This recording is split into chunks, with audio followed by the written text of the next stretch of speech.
If you notice, I have brand new green cloth on my table.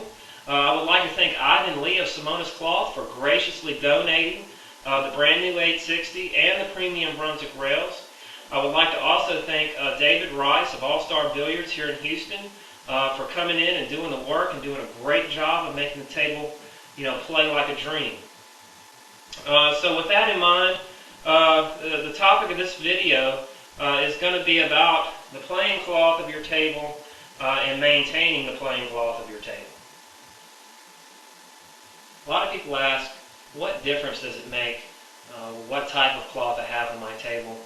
And one school of thought says that cheap, high nap, very slow playing cloth is actually good for your game. It's something that direction that you would want to go in because it requires more of your technique to be able to draw the cue ball or be able to move the cue ball across the table. And that's certainly true in the development of many dominant Filipino players because they come up playing 15-ball rotation on very high nap, very low quality cloth. It's somewhat analogous to soccer players in Brazil playing on beach sand. If you've ever ran on beach sand, you would know that it's very difficult to run and cut. So playing on a difficult playing condition like that builds your game, whereas if you were playing on an ideal surface all the time. That playing on cheap cloth may improve your game. I don't recommend that as a way to go for two principal reasons. Number one, cheap cloth is just not going to hold up, and it's going to evolve the longer that you have it. It's really going to degenerate quickly. When I first got my table, the 8-foot Olhausen that you see in a lot of my earlier videos, when I first bought the table, I specifically requested Simonis cloth for the table. And the dealer told me, sir, we really don't recommend that because Simonis cloth is just a name. You're not really buying anything new, or you're not really buying anything better. Hey, why don't you buy our product? We guarantee it. It's just as good. So I said, okay, I'll do that, since there was such a big price disparity. And within 2 weeks of buying the table and them putting down their product, I could do my hand like this, and the felt would come off in my hand. Within a month, I began to see little pinholes in the cloth. The cloth started playing slower and slower, and within 6 months, I needed to replace the cloth altogether. So the next time I had the table resurfaced, I insisted on Simonis cloth, and it ended up lasting 3.5 years until I replaced my 8-foot table with this 9-footer. So in the area of durability, there is no replacement for Simonis cloth. The second and perhaps most compelling reason to play on good cloth, namely Simonis cloth, is the most compelling reason for maintaining any given set of playing conditions.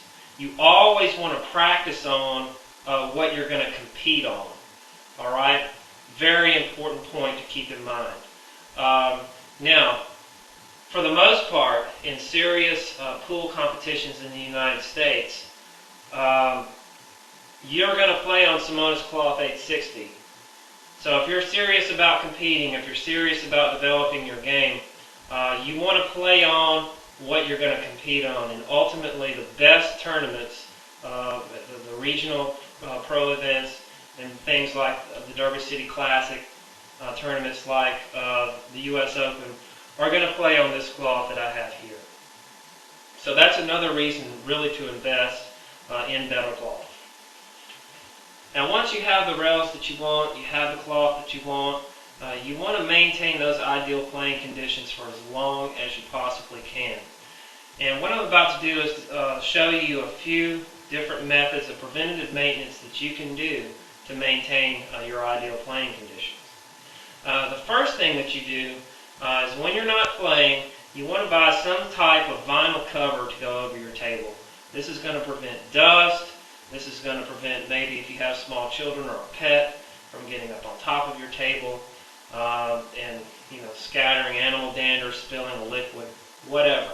It's always good to have a vinyl cover for your table while you're not playing. The second thing that you want to do is clean the chalk that accumulates on your table. And there's two principal ways of doing this. Number one, you can take a rag, just run it under the faucet, and you want to wring it out as much as you possibly can. You don't want any water droplets to drip on your table, but you want a very damp rag where you can go over your table. And what that'll do is that'll pick up all of the chalk that's laying on top of your table. Another method of doing this is taking a dust buster, like you see here, with maybe a brush attachment, and vacuuming your table. Now, you don't want to use a vacuum that has too much suction, because it will stretch your cloth, and in some cases, if you have grout on the seams of your table, it'll pull the grout out of the seams of your table, and you definitely don't want that. Now, what a lot of people do is they just simply brush their table until they don't see the chalk anymore. While that's good for the short term, you really want to, at some point, use a rag or a vacuum, because if you just simply brush the table, what happens is the chalk will go through the cloth, and it'll coalesce under the cloth into little chunks of chalk. And what that does over time is it builds up into little balls, and it'll begin to wear holes into your cloth. So while this is good for the short term, brushing, you definitely want to, at some point, use a vacuum or a damp rag.